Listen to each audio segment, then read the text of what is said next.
कोई ऐसे अड़ोस पड़ोस में कोई रिलेशन में कोई साइड इफेक्ट इस चीज़ का? साइड इफेक्ट तो कोई नहीं, लेकिन मजाक उड़ाते थे मेरा। क्योंकि मैं इसे जब शुरू में उर्दू सिखाने के लिए मदरसे में लेके जाता था तो बाकायदा हिजाब पहना के लेके जाता था, सिर्फ इसलिए। मेरी मम्मी मेरा मजाक उड़ाई, एक दिन तू अपने नाम के आगे राजेश जोशी हटा के खान लगा देगा।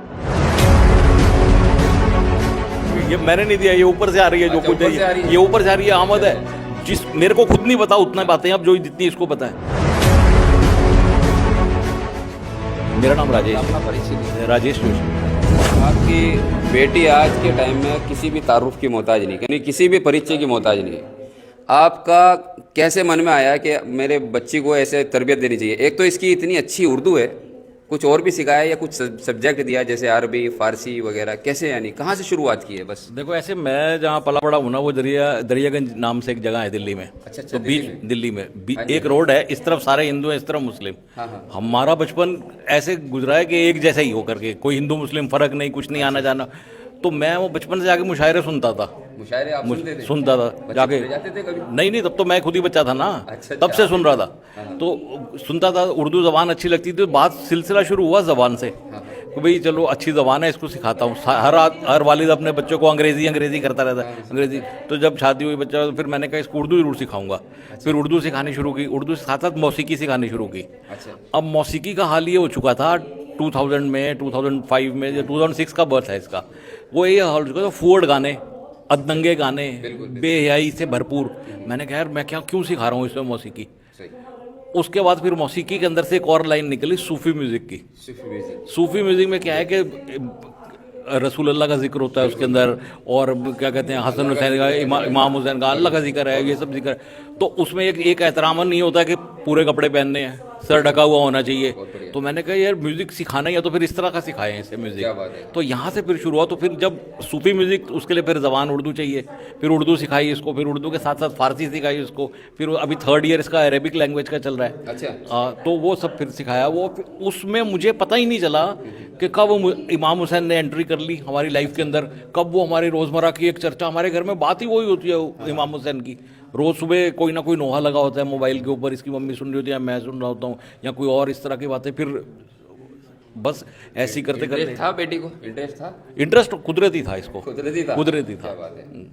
अच्छा, कोई ऐसे अड़ोस पड़ोस में कोई रिलेशन में कोई साइड इफेक्ट इस चीज़ का?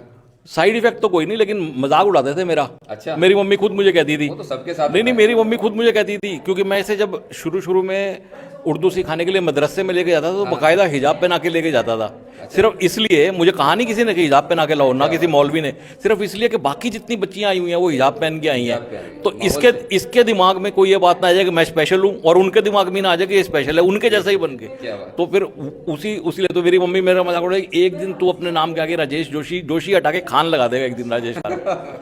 तो बहुत होती थी। लेकिन फिर कुदरत ने एक और चीज़ दी इसको, वो भी बड़ी मौजूदा अनुमा चीज़।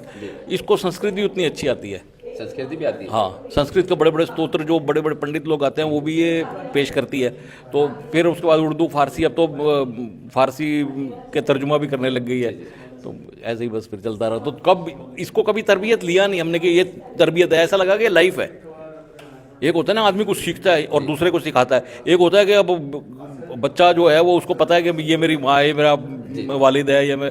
तो वो ऐसी लगा लाइफ के अंदर कि भाई ये एक पार्ट ऑफ लाइफ है, इसमें कुछ सीखना सिखाना नहीं है। अब मैं सबसे इम्पोर्टेंट आपसे एक सवाल करूँगा, बहुत ही ज़्यादा ज़रूरी है, और क्रिएटर्स के लिए और सेलिब्रिटीज़ के लिए। आपकी बेटी जो है माशाल्लाह अभी सेलिब्रिटीज़ बन गई है एक तरह से, ठीक है? तो बड़ी बड़ी जगह जाते हैं, जो छोटे लोग होते हैं, कम तादाद वाले लोग होते हैं, वो हकीर समझते हैं कि यार इतनी बड़ी सेलिब्रिटी को कैसे बुलाऊं मैं। उसका क्या कहेंगे आप?